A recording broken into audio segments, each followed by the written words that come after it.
बाप बेटे को फंसाऊंगा कि सारी जिंदगी निकल नहीं सकोगे। ने कहा, मैंने बेटे से कहा कि बेटा मैंने पगड़ी तक रखी है पर मुझे रिश्ता नहीं मिला, तू बाज आ जा। कहने लगा 3 रातें मेरा बेटा सोया नहीं, और मुझे कहने लगा हजरत जी वो 4थी रात सोया है तो दोबारा उठा नहीं, तो दोबारा उठा नहीं। मुझे कहने लगा मुझे इजाजत दो कि मैं इस बेटी को भी कत्ल कर दूं और इसका बाप भी कत्ल कर दूं, मेरा तो घर उजड़ गया ना। वो कहने लगा मैं कभी कभी दोस्तों के पास जाके रात गुजार लेता हूं और मैं अपने दिल को सुकून दे लेता हूं, लेकिन उसकी माँ उसके जूते सीने से लगाए फिरती है, उसकी अम्मा उसके पुराने कपड़े लेके सीने से लगाए फिरती है। कहने लगा हजरत जी कोई कोशिश करो, कोई दुआ करो कि अल्लाह मेहरबानियां करे। मैं कह तो नहीं सका उनसे, लेकिन मेरे दिल में ख्याल आया कि किसने कहा था कि बच्चा यूनिवर्सिटी में को एजुकेशन में दाखिल कराओ, किसने कहा था कि इसके हाथ में आग का अंगारा दो। मेरे दोस्त, आप तेज आंच तेज आग जला के उसके करीब मक्खन रखो और फिर मक्खन से कहो कि डलना ना, फिर मक्खन से कहो कि पिघलना ना।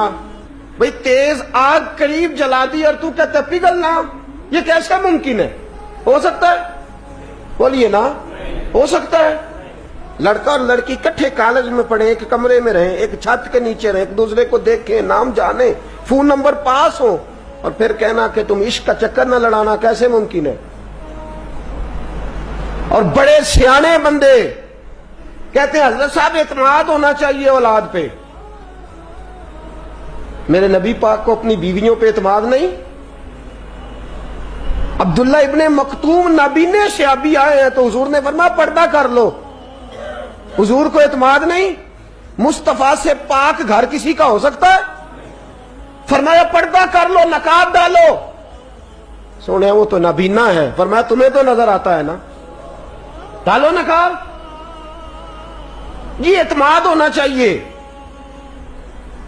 ये कैसा एतमाद है कि तू तेज आग जलाए और मक्खन करीब रख के एतमाद कर? ये कैसा एतमाद है? एक हदीस सुनाने लगा, जिंदगी भर भूलना ना, दिल की तख्ती पे लिखना ये रवायत। तवज्जो है आपकी? जाग रहे हैं? बाल वालों को मेरी बात की समझ आ रही है? हदीस सुनाने लगा हूं, इब्ने हजर अस्कलानी हदीस लाए हैं।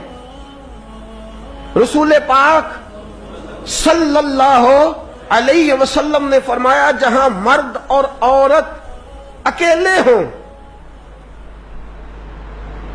वहां तीसरा शैतान होता है। ये तो पहले भी सुने होंगे ना इतने लफ्ज, इससे आगे हैं इब्ने हजर हदीस के लफ्ज लाए। या रसूल अल्लाह सल्लल्लाहु ताला अलैहि वसल्लम, मर्द और औरत अकेले हों तो तीसरा शैतान होता है? हुजूर ने फरमाया हां। अर्ज की हुजूर अगरचे वो नेक हो। जाग रहे ना आप लोग? अगरचे वो जहां मर्द और औरत अकेले हो वहां तीसरा शैतान होता है। हुजूर अगर वो नेक हो, लिख लो दिल की तख्ती पर, मेरे रसूल ने फरमाया अगर ईसा की मां मरियम भी हो और जकरिया का बेटा याह्या भी हो तो मैं उन दोनों को भी अकेला बैठने की इजाजत नहीं दे सकता।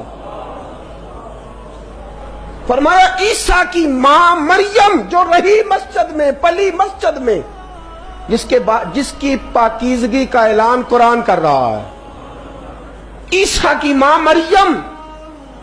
और फरमाया याह्या सिर्फ नबी नहीं, नबी के बेटे भी हैं, जकरिया बिन याह्या। फरमाया अगर ये दोनों भी हो, एक नबी हो और एक वली हो, मरियम और याह्या भी हो, मरियम और जकरिया भी हो, फरमाया मैं उनको भी अकेले बैठने की इजाजत है। तू किस नेकी और परहेजगारी की बात करता है? तू कैसा पीर है इसके पास तन्हाई में बैठ के बीबी अपना दुखड़ा सुना रही है? तू कैसा मुफ्ती है? उठा के ले जा तरीकते शरीयतें और जाके संभाल ले अपने जुब्बा और दस्तार में। वो कोई जुब्बा और दस्तार نہیں، وہ گند ہے۔ اس لیے کہ جو نبی مریم سلام اللہ علیہا کو نبی کے پاس بیٹھنے کی اجازت نہیں دے رہے، وہ پیر کس بات کی مولی ہے جو بیبیوں کو بغیر پردے کے سامنے بٹھاتا ہے؟ اور تنہا بی بی کہتی ہے میرا دکھ سن لیں، کس نے اجازت دی ہے؟ اور پھر کہنا تماشا لگ گیا، سٹنڈ لگ گیا ہے۔ یہ شریعت بیان کر رہا ہوں، رسول اللہ کا فرمان بیان کر رہا ہوں، اور اس سے آگے ہمیں کسی دلیل کی ضرورت بالکل نہیں ہے۔ پتہ نہیں باپ کو کہ میرا بیٹا کیا کر رہا ہے؟ اندھی ہے وہ ماں جس کی بیٹی سارا دن نیٹ پہ بیٹھی رہتی ہے، اس کو خبر نہیں کیا ہو رہا۔ اور جب آگ گلے تک آتی ہے نا، داڑیاں جب جلنے لگتی ہیں تو ہمیں خیال آتا ہے یہ کیا بن گیا۔ اور جب ماں کا دوپٹہ کھینچنے لگتا ہے نا سگا بیٹا کہ چل میرا رشتہ مانگ، پھر اس کو پتا چلتا ہے کہ یہ تو معاملہ ہی بڑا خراب کر لیا میں نے۔ میرے دوست، جوانی زیادہ پیسے کمانے کا نام نہیں۔ اگر تو قیمتی کپڑے پہنتا ہے تو تو جوان نہیں۔ تو 50 کلو وزن بائیں ہاتھ سے اٹھا لیتا تو تو جوان نہیں۔ اگر تو ڈگریوں کا ڈھیر لگایا ہے اور تیرا دراز اور الماری بھر گئے ہیں تو تو جوان نہیں۔ اور اگر تو نے اپنے خاندان اور معاشرے میں اونچا افسر بن کے نام کما لیا تو جوان نہیں۔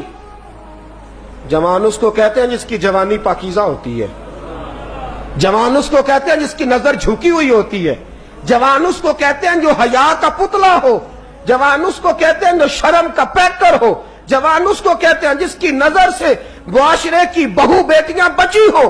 جوان وہ ہوتا ہے، جوان بھی ہو پاکیزہ بھی ہو، جوان وہ ہوتا ہے کہ میرے رسول پاک نے فرمایا صبح قیامت اللہ عرش کے سیدھے جانب جوان کھڑا کرے گا، 30 سال کا جوان، چڑھتی جوانی، خوبصورت آنکھیں، روشن چہرہ، اس کا وجود طاقت والا۔